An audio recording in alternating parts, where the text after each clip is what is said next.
Thank you for joining us. I'm Krista Grinderlens, and this is Michael Grinder. And we are going to talk about presentation skills. You know, whether you are training in front of a whole group of people or you're just a member of a committee, how you deliver your message really impacts the people and how well you can influence what's going on. So we want to talk about some tips and tricks on how to do presentation skills even better than you may be doing it now. Absolutely. So one thing is, and it's so funny because it's when you're not talking that gives more emphasis or more credibility to you as a presenter. Why is that? Why would we say, and we call it the power of the pause. It is. It's serious, and people walk away from anything that we talk about with presentation, and they repeat that line. And once they do it, they go, okay, I got it. I got it. Yeah. So, you know, if you listen to composers, oftentimes you'll say, wow, you're such a great conductor and a composer. And oftentimes you'll say, it's not the notes that I play, it's how I handle the pause. So that applies to human communication too.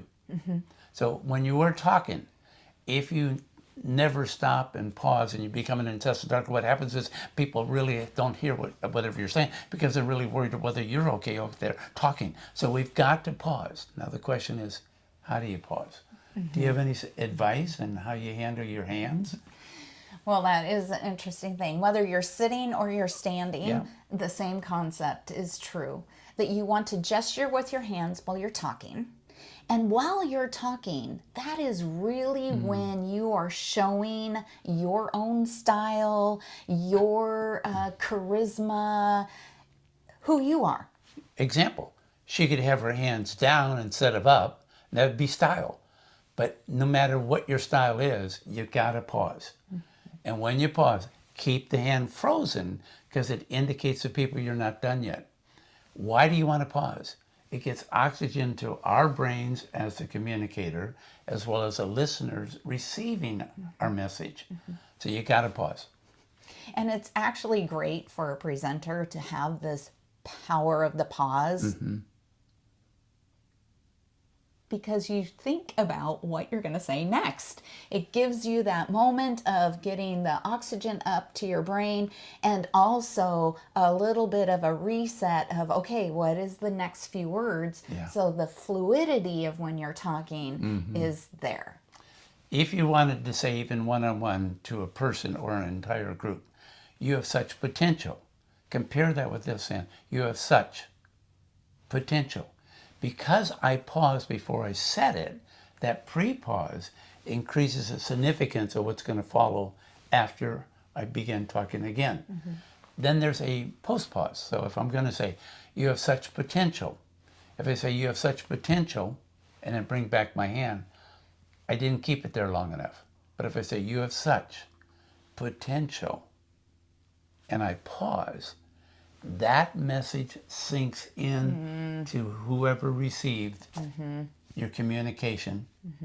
So if I may, it's not just the pause, it's the power of the pause. It's the pre-pause, it's the post-pause. But it all comes from the fact that she can talk with her hands and then just freeze them anytime. There's one other thing with your hands and talking.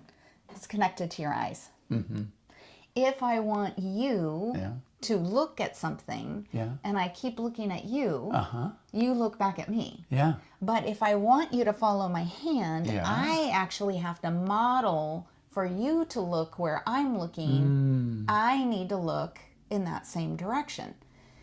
It's so hard, especially presenting, that you want to keep looking at the audience, but then we're not getting them to look at what we want them to look at. So not only, as you said, that pre-pause and then emphasis, this is also very powerful, is the looking where you want them to look, that modeling of where that is. I think that's why they had that song, you have the whole world in your hands. Make sure that you know your hands communicate. Now, knowing how to communicate, it makes a difference.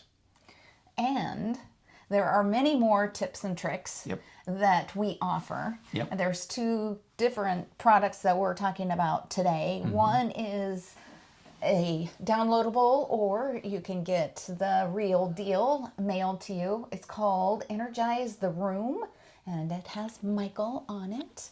And then there's one other thing that you have created for those that really want to dig deeper, have steps that they actually implement and come back and get something else, and that is called The 7 Steps to Mastering Presentation Skills.